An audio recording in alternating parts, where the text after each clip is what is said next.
चिंतन शिविर के इस उद्घाटन अवसर पर हमारे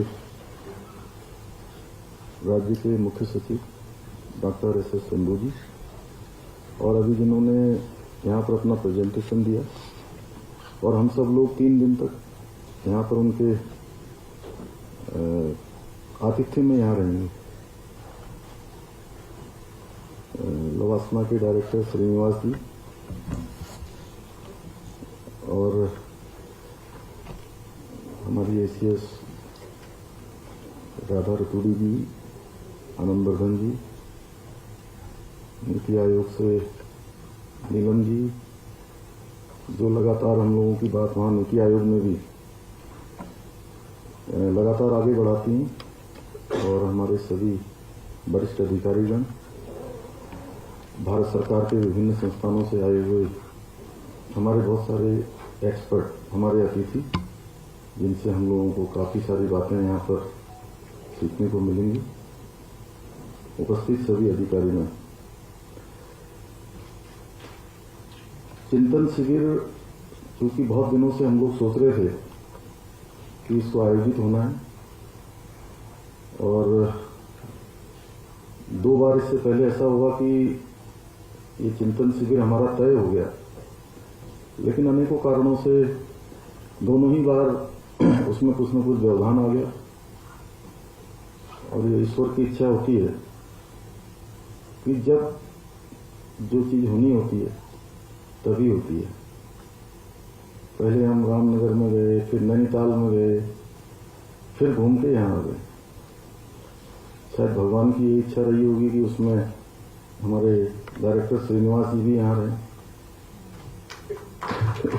उनकी टीम भी पूरी रहे। अभी मैं बहुत सारी बातें जो यहाँ से बोलना चाहता था आप लोगों से, और आज मैंने संधू साहब से कहा कि मैं जो सोच रहा था वो उसमें से अधिकांश चीजें संधू साहब ने बोल दी। सबसे बड़ी बात तो ये है कि ये कोई भाषण का मंच तो है नहीं, ये हमारे जहां इसमें चिंतन लिखा हुआ है, इस चिंतन के साथ साथ चिंता भी हमको करनी है। केवल चिंतन से काम चलने वाला नहीं है। हम लोग चिंतन करें, और भगवान ने आप सब लोगों को बहुत विशिष्ट बनाया है। हमारे देश की सबसे बड़ी सेवा अगर कोई है तो मेरे ख्याल से यही है, श्रीनिवास जी, संधू साहब। तो सबसे बड़ी सेवा यही है, और हम लोगों को ही जो है सारी नीतियां बनानी है, सारे अमेंडमेंट्स करने हैं, सारे एक्ट बनाने हैं। तो हम लोग वैसे ही बहुत महत्वपूर्ण हो जाते हैं। सबसे पहले तो हमको सोचना चाहिए सब लोगों को कि ये जो मैं देख रहा था कि संधू साहब इतनी अच्छी अच्छी बातें बोल रहे थे कि बाद में मैंने सोचा कि मैं भी नोट कर लूं, और मैंने लिखना भी शुरू करा वहां पर।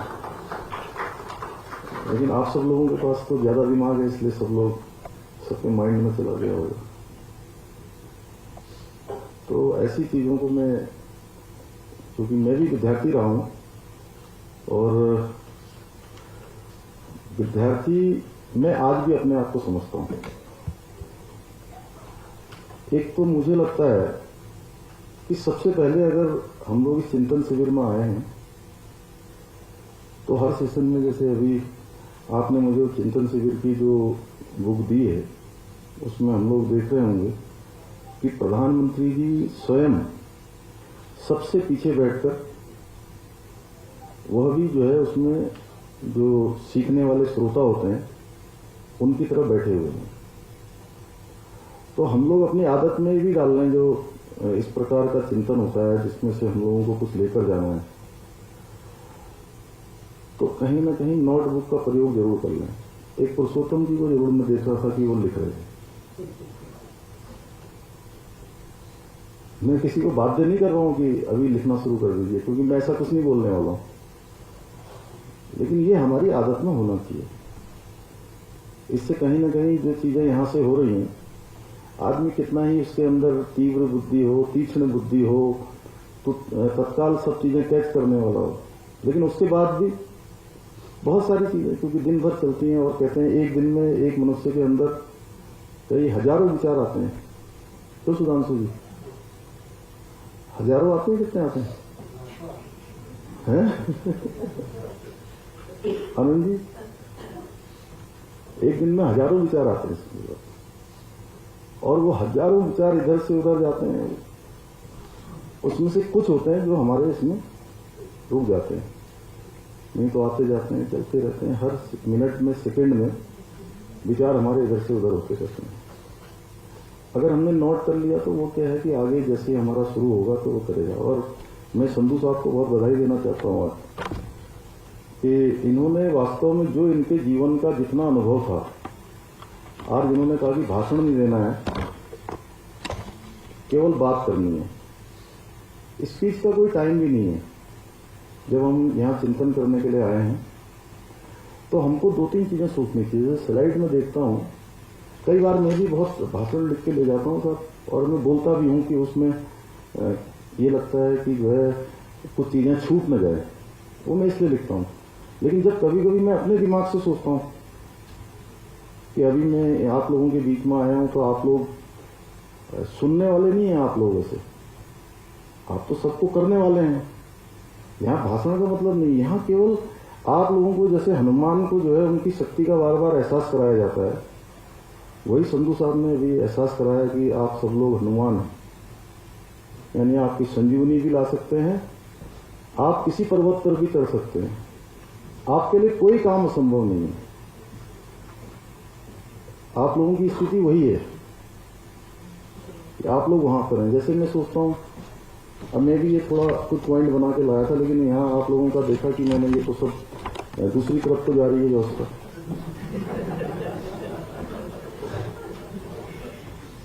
और संधू साहब ने हम सब लोगों के वो खोल दिए, चक्षु खोल दिए ज्ञान के।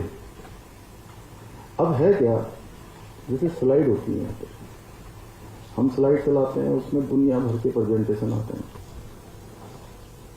और 1 घंटा 1.5 घंटे की जो बैठक होती है वो हमारी 3 घंटे में खत्म होती है।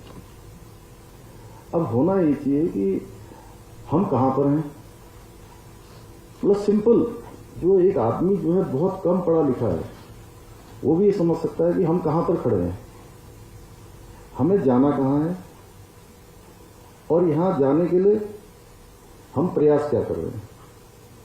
चौथी चीज की इसमें रुकावट क्या है। सिंपल सी इतनी बात है, अगर इसको हम समझ लेंगे तो मैं समझता हूं बहुत सारा रास्ता हमारा आसान हो जाएगा। अन्यथा वही आपने कहा कि अपने सर का बंदर दूसरे के सर में डाल दो, वो अंग्रेजी में कहावत है ना श्रीनिवास साहब, कि अपने सर का बंदर बनेगी, अपने सर की बला दूसरे के सर में डाल दो, चला जाए। और ऐसे हमारे बहुत सारे डिपार्टमेंटों में भी होता है। जब मैं पिछले लगभग अब 1.5 साल मुझे होने वाला है, तो 1.5 साल से मुझे जो ये जिम्मेदारी मिली, उसमें से 4-5 महीने तो हमारे ऐसे ही निकल गए, बीच के और पहले के। तो जितना मैंने सीखा, एक डिपार्टमेंट दूसरे में डालता है, दूसरा डिपार्टमेंट तीसरे में डालता है, और वो फुटबॉल की तरह बातें घूमती रहती है। एक कहता है साहब फॉरेस्ट वालों ने नहीं करा, वो कहता है ग्राम्य विकास वालों ने नहीं करा, फिर तीसरा कहता है रेवेन्यू वालों ने नहीं करा, वो घूमती चलेगी, पीडब्ल्यूडी वालों ने काम आगे नहीं बढ़ाया। तो इस तरह से वो उलझ जाती है पूरी चीज। जो राधा मैम ने भी कहा और संधू साहब ने भी कहा, सरलीकरण हम लोगों ने मंत्र दिया। हम लोग ये आत्मचिंतन करें, जहां चिंतन हमने यहां पर नाम दिया है कि कितने डिपार्टमेंटों ने सरलीकरण किया है, कितने डिपार्टमेंटों ने जो हम लोग बार बार कह रहे हैं वो बातें अपने में एग्जीक्यूट की हैं, अपने डिपार्टमेंटों में लागू करवाने के लिए दिल से काम किया है। या अन्यथा केवल औपचारिकता के लिए ये 3 दिन का हम यहाँ पर करेंगे, इतना श्रीनिवास जी आपने इतना बड़ा हमको ये प्रांगण भी दे दिया, इतनी सारी सुविधा भी दे दी, आतिथ्य भी दे दिया, और हमारी यहाँ पर पूरी मशीनरी यहाँ लग गई, और टाइम भी सबका लगेगा, क्योंकि पूरी सरकार यहाँ है। सरकार अब देहरादून में नहीं है, सरकार सब यहाँ आ गई है। तो इन 3 दिनों में हमको वास्तव में मन से चिंतन करना पड़ेगा, और केवल चिंतन से ही काम नहीं चलेगा, औपचारिक होके नहीं। आप ये सोचिए कि भाई हमको 3 दिन यहां आए हैं, आप जिलाधिकारी भी हैं, आप शासन के प्रमुख आला अधिकारी भी हैं, आपका समय कितना महत्वपूर्ण है। सॉल्यूशन फाइंडर आपको नाम दिया अभी संधू साहब ने, तो हम क्या सॉल्यूशन करने वाले हैं, हम चीजों को कैसे सरलीकरण करने वाले हैं। और मैं सोच रहा हूं संधू साहब आपकी, क्योंकि मैं ज्यादातर बातें जो है आप लोगों से बात करके ही आगे बढ़ता हूं। कई बार मुझे लोग कहते हैं कि नहीं आप खुद ही डिसीजन ले लिया करिए। बहुत बार जो पॉलिटिकल डिसीजन होते हैं, अन्य डिसीजन होते हैं, मैं खुद भी लेता हूं, लेकिन मैं व्यवस्था को मानता हूं, मैं हायरार्की को भी जानता हूं, क्योंकि मैं मैनेजमेंट का विद्यार्थी भी रहा हूं और ऑर्गेनाइजेशन में भी छोटे से सेटअप से लेकर सारे सेटअपों में मैंने काम किया है, तो मैं इसकी महत्ता को जानता हूं। इसलिए मैं यह भी कहना चाहता हूं कि आगे जो हम मूल्यांकन करते हैं, साल भर का जो हमारा मूल्यांकन होता है, जो एसीआर लिखी जाती है, एसीआर ही तो होती है जिसके बारे में महाराज जी बार बार कहते हैं,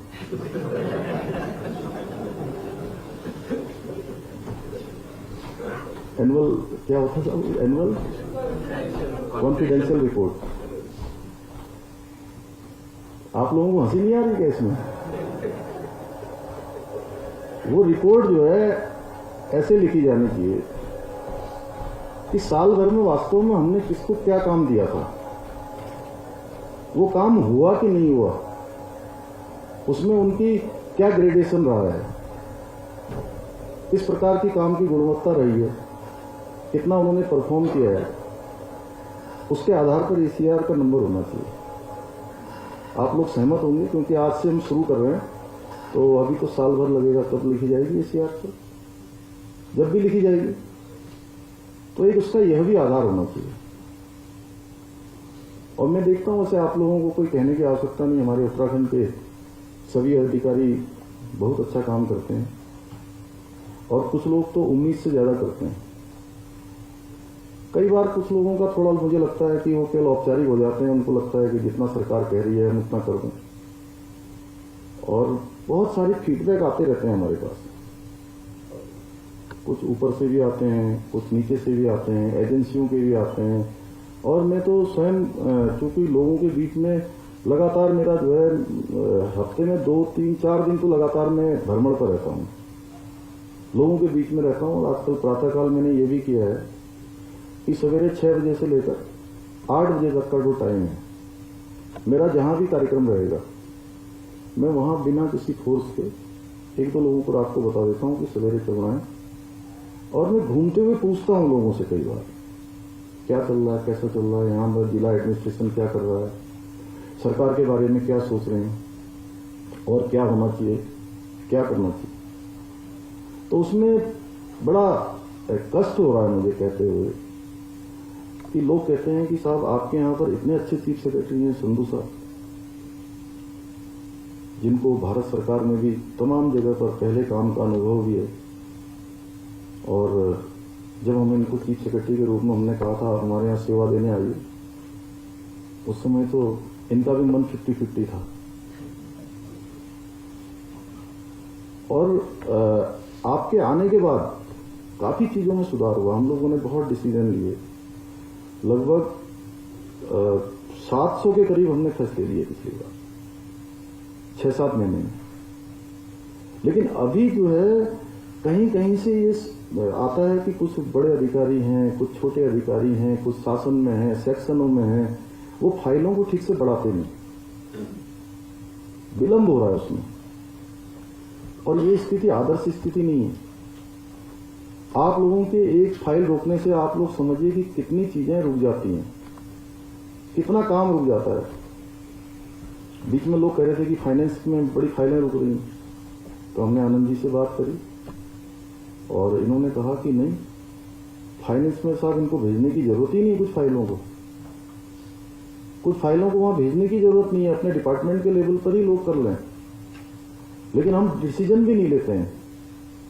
अभी मेरे पास फाइल आती है, मैं बहुत ज़्यादा पढ़ने पर बहुत ज़्यादा उस पर नहीं करता हूँ, मैं तो सरसरी नज़र एक मारता हूँ तो मुझे पता लग जाता है कि ये फाइल कैसी है। थोड़ा ही भगवान के द्वारा ही प्रगट है मुझे। मैं ऊपर से पढ़ लेता हूँ सुधांशु जी, तो उसमें मैं देखता हूँ फाइल नीचे से वो यूडीए चलाता है। सबसे पहले यूडीए के यहाँ से चली, सेक्शन अफसर के यहाँ आई, अनुसचिव के यहाँ आई, फिर क्या है वो डिप्टी सेक्रेटरी, ज्वाइंट सेक्रेटरी, और ज्वाइंट सेक्रेटरी के बाद एडिशनल सेक्रेटरी, एडिशनल के बाद सेक्रेटरी, फिर principal secretary, ACS, chief secretary, साथ से होते हुए कई बार आ जाती है मेरे पास। अब आती है तो उसमें मैं देखता हूं कि सबने डीटो किया होता है, किसी ने ये लिखा नहीं होता कि ये डिसीजन करना है। उच्च अनुमोदन, क्या उच्च अनुमोदन हेतु प्रेषित, निर्णय लेना चाहें, यही तो है। क्यों रमन जी, ऐसे ही होता है। अब मैंने कहा कि भाई निर्णय उच्च वाले लेंगे, लेकिन आपका क्या मंतव्य है यह भी आप उसमें जरूर लिखिए कि आप भले ही एक निर्णय न लिखें, दो लिख दें कि एक ये है एक ये है, अगर आप बचना चाहते हैं तो। अन्यथा मेरी कोई मंशा नहीं है कि मैं कोई ऐसा काम आप लोगों से करवाऊं कि जो है कि वो कोई खराब जाए, या कोई राज्य के हित में नहीं है, लोक हित में नहीं है, या विधि सम्मत नहीं है, तो मैं तो नहीं करूंगा उसमें कि आप जो है ऐसा करिए। तो ये कुछ हमारी जो काम करने की जो प्रणाली है, देखिए आप लोगों को बहुत बड़ा भगवान ने मौका दिया है, और इसमें जब आप पूरी सेवा करके अपनी जाएंगे, हो सकता है कि आपके बेटे और बेटियां ही पूछें कि पापा आप तो बहुत महत्वपूर्ण जगह पर रहे, आप तो उत्तराखंड जैसे राज्य में देवभूमि में आपको सेवा करने का अवसर मिला, तो आपने क्या किया, आपने कौन सा ऐसा काम किया,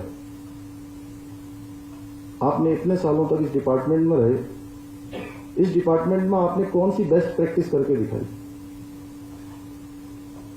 और मैं सच बताऊं तो ये लिखा था इन्होंने, प्लानिंग कमीशन वालों ने भी इतना सारा ये दिया है मुझे, ये कुछ और दिया है, ये मैंने खुद ही कुछ पॉइंट बनाए थे। अब मैं यहां आके सब जो है मैंने कहा ये तो विषय ही नहीं है। विषय ये है कि हम लोग कैसे अपना अच्छा काम करके दिखाएं, और पेन लेके करेंगे ना कोई भी काम। कई बार क्या है कि हम लोग ये सोचते हैं कि 10 to 5 वाली जो हमारी एक कल्चर बन गई है, वो कल्चर बदलनी चाहिए। और संधू साहब ने बिल्कुल ठीक कहा कि कोई सारे ऑफिसरों के पास महत्वपूर्ण काम है, और महत्व जो है किसी पोस्ट का नहीं होता है, पोस्ट से कभी महत्व नहीं होता। एक ही पोस्ट पर कई बार एक जगह जिले में कोई डीएम जाते हैं तो लोग कहते हैं कि अरे बाप रे इन्होंने तो बड़ा अच्छा काम किया। अभी जैसे हमारे मयूर दीक्षित बैठे होंगे यहाँ पर, कहाँ है, अभी अचानक ये हुआ कि ये उत्तरकाशी के जिलाधिकारी थे। हमने संधू साहब ने एक दिन बात करी कि 4 धाम यात्रा में वो बहुत ज्यादा रस इस बार होने वाला है और वहां का हमारा काम भी चलने वाला है, तो कहा कि अब वहां किसको भेजा जाए ऐसे समय में। वे डिसीजन में निकला कि साहब मयूर को भेजा जाए। तो अब मयूर को लगा कि ये तो जिला बड़ा छोटा है, मैं तो बड़े जिले में काम कर रहा था, और लगना स्वाभाविक भी है, सबकी ग्रेडेशन होता है कि अब जैसे किसी ने बागेश्वर कर लिया तो पिथौरागढ़ आने में सहूलियत है, या अल्मोड़ा आ जाएगा, या किसी ने चमोली रुद्रप्रयाग कर लिया तो उत्तरकाशी कर लिया तो उसको पौड़ी बड़ा लगेगा या टेहरी ठीक लगेगा, और पौड़ी पिथौरागढ़ कर लिया तो उसको लगेगा कि अब तो 4 ही जिले बचे हुए हैं।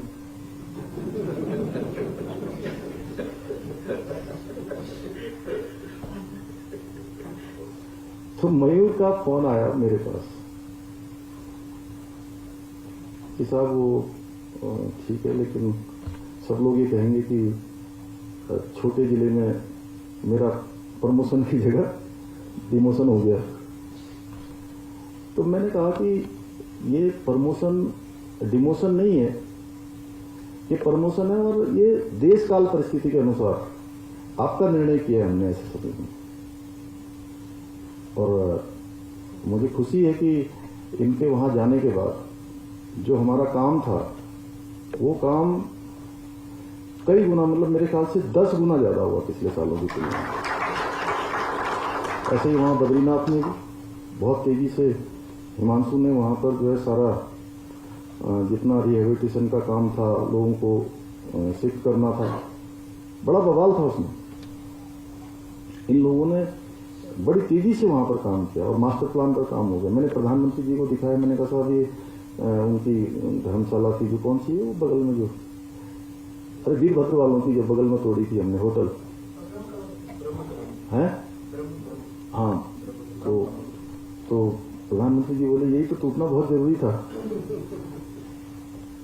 तो ऐसे इन लोगों ने काम किए, देश काल परिस्थिति के हिसाब से सिलेक्शन होता है कई बार, तो लगता है कि अच्छा काम हुआ है और इनको भी अच्छा लग रहा होगा।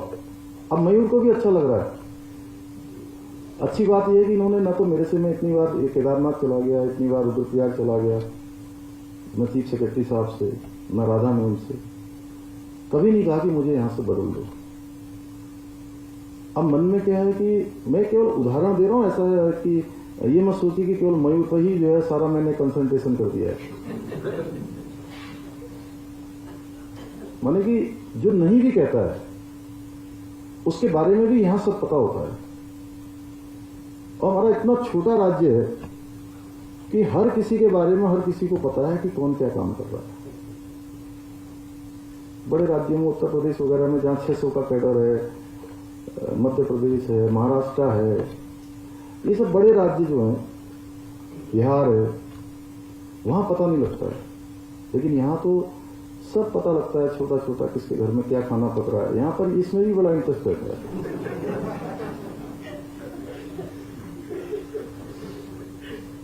कौन क्या कर रहा है, कौन कहां घूम रहा है, आजकल किससे क्या दोस्ती हो रही है। छोटे छोटे वो पत्रकार बंधु भी आते हैं हमारे, नारद बन के, वो भी आप ही लोगों से मिलते हैं, आप लोगों के पास आए बैठे, और जी सरकार कैसी चल रही है उनको पता लग जाएगा। जो थोड़ा आजकल सरकार से नाराज है, या सरकार ने उसके अनुरूप उसको पोस्टिंग नहीं दी है, या उसके अनुरूप कोई काम नहीं हुआ है, तो कहेंगे बढ़िया चल रही साहब सरकार। हाँ हाँ ठीक चल रही है, बाकी ठीक, आप बताओ। उसने 2-4 बुराई शुरू करी, अरे मुख्यमंत्री तो कुछ ही लोगों से घिरे हुए हैं, 2-4 लोगों से, उन्हीं की सुनते हैं, उनके अलावा दूसरों की सुनते ही नहीं है। अभी देखना वहां से ऊपर से चलेगा, नीचे से चलेगा, अभी इनकी बहुत खिंचाई होने वाली। तो उसी में जो है हम लोग मंत्रमुग्ध हो जाते हैं कि अरे अब तो हमारे मन की बात हो गई। उसी में से हम में से कोई बोल देता है कि नहीं, हाँ ठीक है, लग तो ऐसे ही रहा, थोड़ा सा गड़बड़ है। वो बाहर आते हैं, बाहर आके सबसे पहले हमारे आसपास किसी को फोन करेंगे, साहब मैं आज तो उनके कमरे में गया था और वो ना ठीक नहीं सोच रहे हैं आपके बारे में। अब हमारा तो थोड़ा एक्सपीरियंस हो गया लंबा चलते चलते, तो हम तो ज्यादा इसमें हम कई बार सोच लेते हैं कि ये क्यों कहा, कैसे कहा।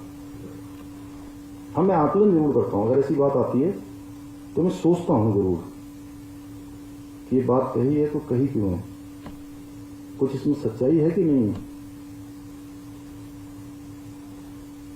और कई बार फिर उसको जब इधर उधर से 1 बार 2 बार, कई बार नजरअंदाज हो जाता है। छोटी चीजें, एक दिन आया बड़ा आया, हमें लगता है कि हमारे सब शासन के अधिकारी हैं, ठीक है, कभी किसी के मन की नहीं हो रही है। कई बार मनुष्य का एक स्वभाव है कि मनुष्य के मन में कई बार ये छोटी मोटी चीजें आती रहती हैं, लेकिन इसका मतलब ये नहीं कि उसके बारे में हम ये धारणा बना लें कि ये खराबी हो गया, ये तो आप काम ही नहीं करेगा। क्यों पांडे जी, ठीक है, गलत तो नहीं है। मनुष्य का स्वभाव है, कई बार गुस्सा आ जाता है, कई बार कुछ कह देते हैं हम लोग भी कह देते थे।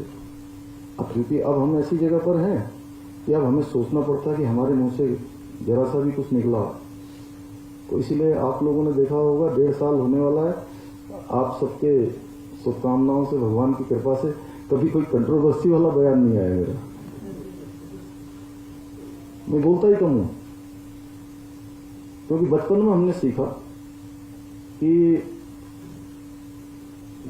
बल्छी लगाते थे, बल्छी। किसी ने मच्छी मारी कभी? कांटा होता है, उस कांटे में केचुए को फंसा देते हैं, केचुआ फंसा देते हैं, कहीं कहीं जो है आटा लगा देते हैं, उसमें थोड़ा मजबूत वाला आटा, उसको पानी में ऐसे डाल देते हैं। छोटे तालाब होते हैं, छोटे नाले गधेरे जो होते थे हमारे यहाँ, या छोटी गाड़ बोलते हैं उसको, या मैं तो शारदा के किनारे बड़ा हुआ, काली गोरी गंगा जो आपके यहाँ से हंकी जी निकलती है वहां भी हमारा काली के किनारे पैदा हुए, और यहाँ भी जहाँ बचपन में आ गए खटीमा में, तो शारदा जी बिल्कुल घर के सामने। कोई मेरे घर में गया हो, दीपक रावत जी आप तो गए हैं, कितनी दूर है घर और मेरा शारदा के बीच में? 50 मीटर। हाँ चले जी, अरे ये तो जाते ही रहते हैं युगल जी सड़क ही तो बीच में है। तो उसके किनारे हम लोग जो है बल्छी लगा के, और पीछे घर के पीछे तालाब होता था, तो हमने मच्छी मारी थी बचपन में। तो ऐसे बल्छी डाल दीजिए। नीलम जी आपको अच्छा लग रहा है मैं बोल रहा हूं जो? तो बल्छी डाल दीजिए, तो बल्छी में फंसेगी वही मच्छी जो मुंह खोलेगी।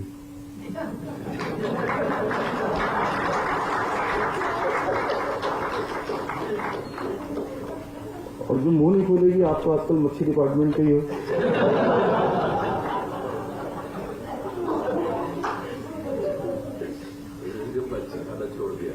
छोड़ दिया। मीनाक्षी सुंदरम भी पहले इसी डिपार्टमेंट में थे। तो ये बहुत सारे विषय हैं। और देखिए अभी जो हम लोग जितनी भी योजनाएं बनाते हैं, वो योजनाएं हमारी लोगों में ये संदेश जा रहा है कि हम सब देहरादून बेस्ड योजनाएं बनाते हैं। पहले क्या था कि पहले के समय में लखनऊ बेस्ड राज्य चलता था हमारा।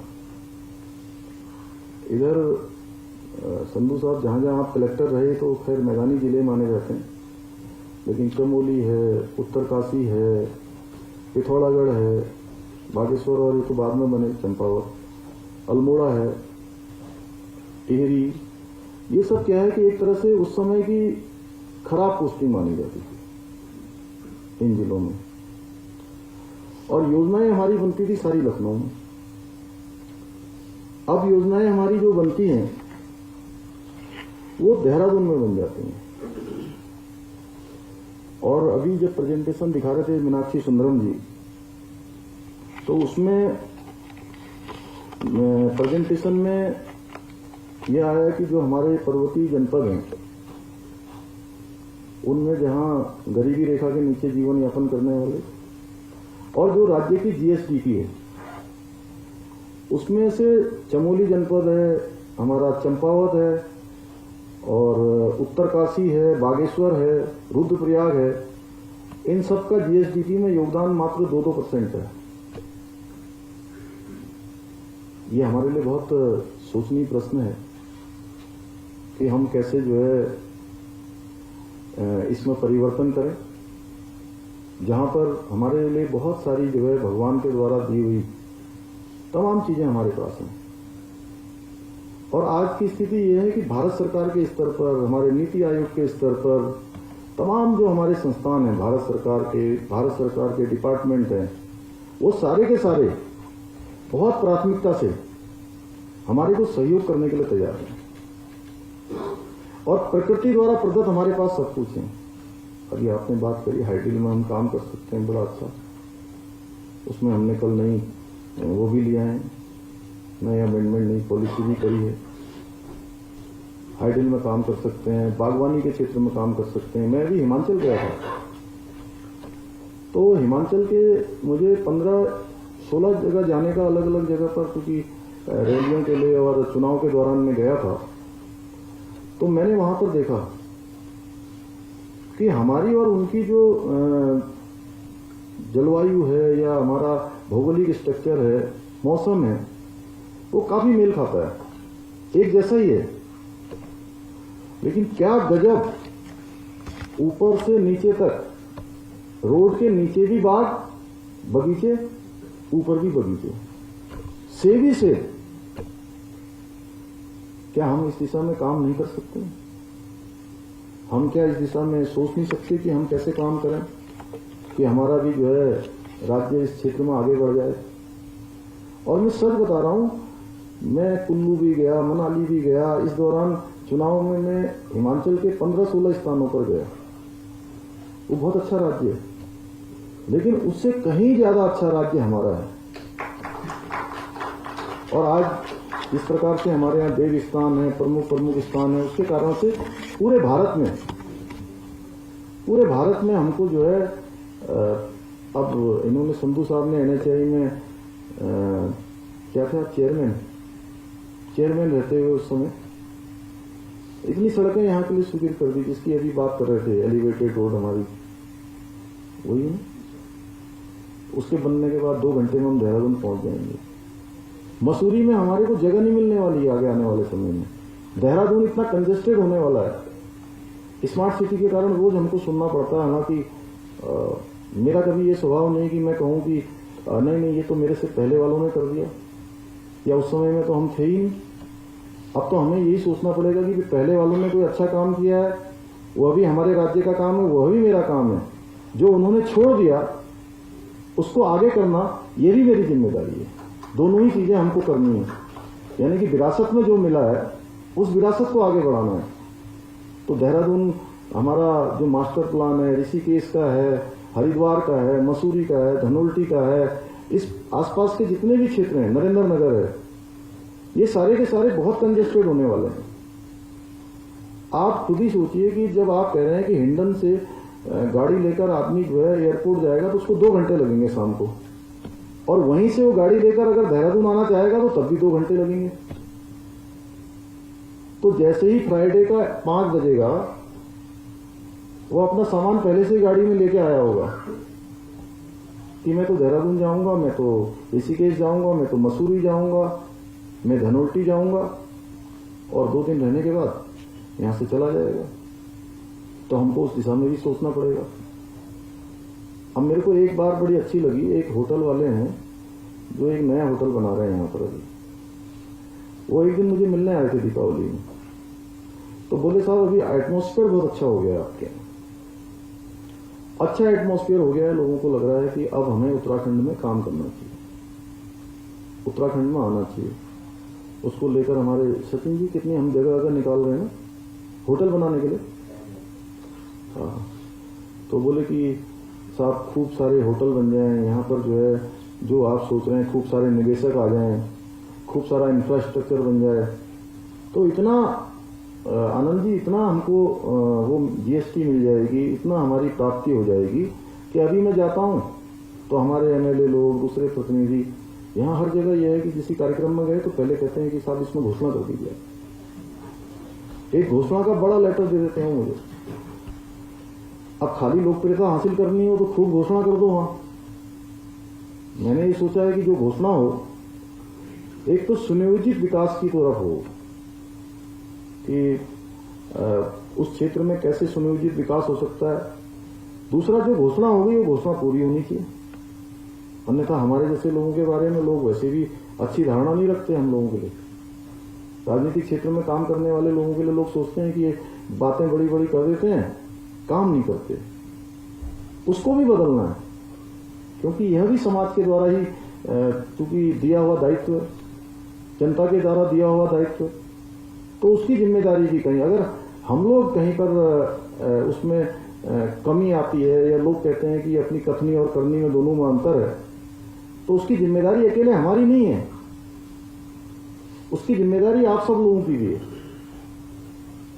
कि कैसे उसको जो है मैनेज किया जाए, कैसे उसको बराबर किया जाए, कैसे उसके लिए अच्छा रास्ता निकाला जाए। तो मैं समझता हूं कि हम 3 दिन तक जो चिंतन करेंगे ये चिंतन हमारा व्यवहारिक हो और इसके सारे पॉइंट्स बने, सारे मिनट्स बने, इन सब पर काम हो। जिसको आपने जो भी जो है मीनाक्षी जी आप लोगों ने तय किया है वो सारा लास्ट में कंक्लूड जो होगा, और इस पर एक विस्तृत चर्चा बाद में कि 3 दिन के चिंतन में हमने क्या क्या किया। और श्रीनिवास जी ने देखा है कि माननीय प्रधानमंत्री जी ने मुख्यमंत्री रहते हुए वहां पर किस प्रकार से चिंतन शिविर आयोजित किए थे। क्योंकि इस बार हम लोगों का बहुत आनंद फानंद में और बहुत बार चेंज होने के बाद हुआ है, तो हम लोग कोशिश करेंगे कि अगली बार से जब भी हमारा चिंतन हो तो वो चिंतन में हम सबकी चिंता बढ़े उसमें, उस चिंतन से।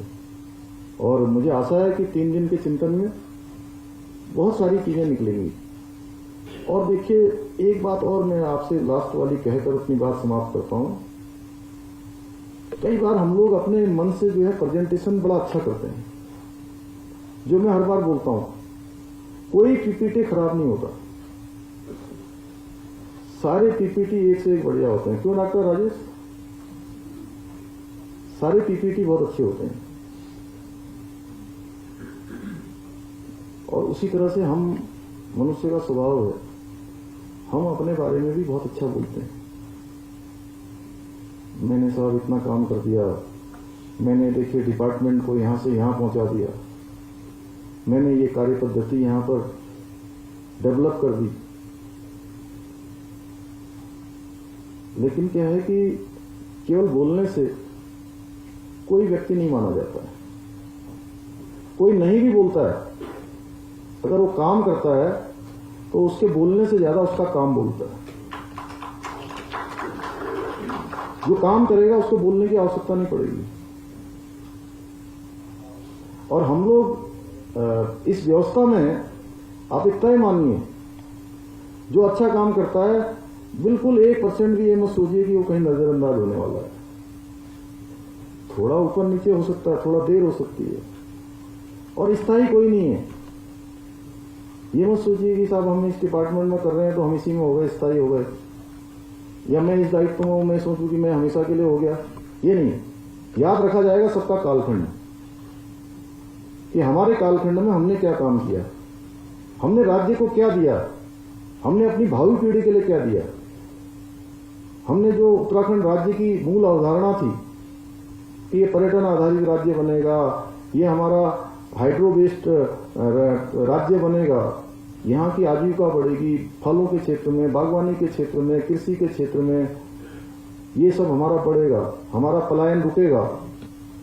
इसमें हमने कितना काम किया है।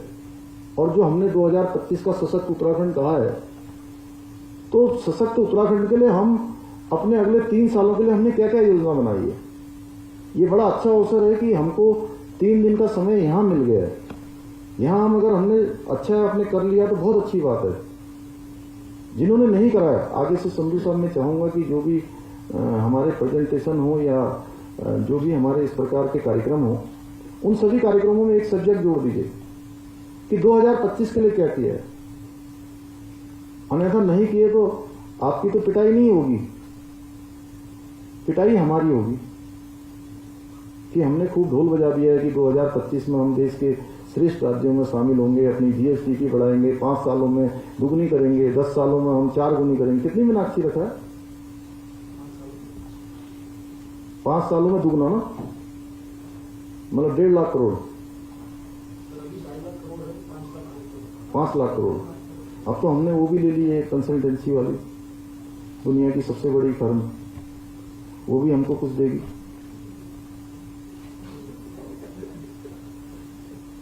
मतलब पैसे नहीं देगी, पैसे कमाने की वो बताएगी ना, रास्ते बताएगी।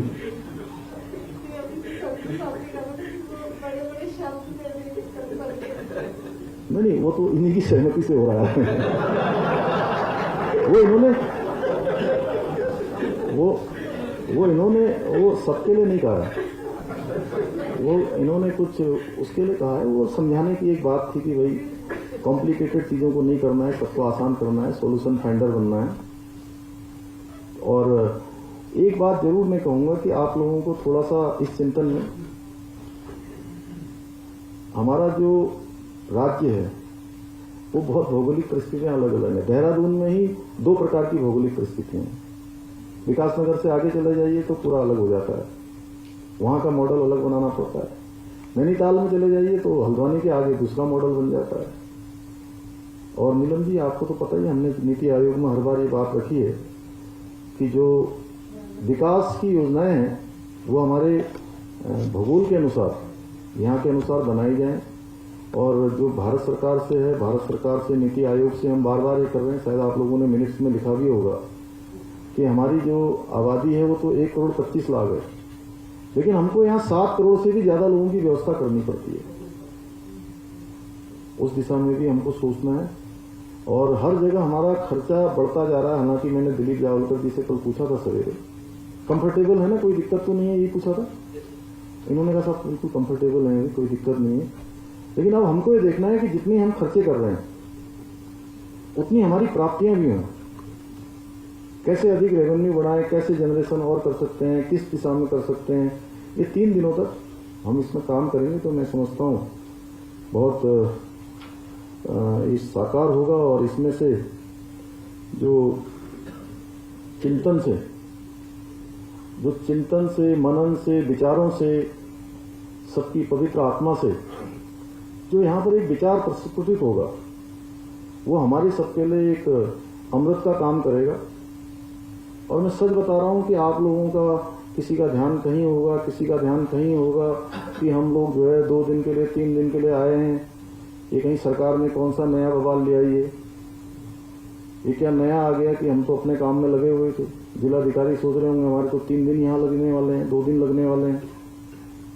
लेकिन इसमें आपने सच्चे मन से, अच्छे मन से, मनसा वाचा कर्मणा, इसके आधार पर यहां पर अगर 3 दिन लगाए तो मैं दावे के साथ कह सकता हूं कि जहां आपको आत्मसंतोष होगा, वहीं एक जो इसमें से अमृत निकलेगा वो आपके लिए, हम सब लोगों के लिए, उत्तराखंड राज्य के लिए एक बहुत बड़े पाथे का काम करेगा, बहुत बड़ा रास्ता दिखाने का काम करेगा। मैं समझता हूं कि आज की ओपनिंग रिमार्क्स इतना ही पर्याप्त है।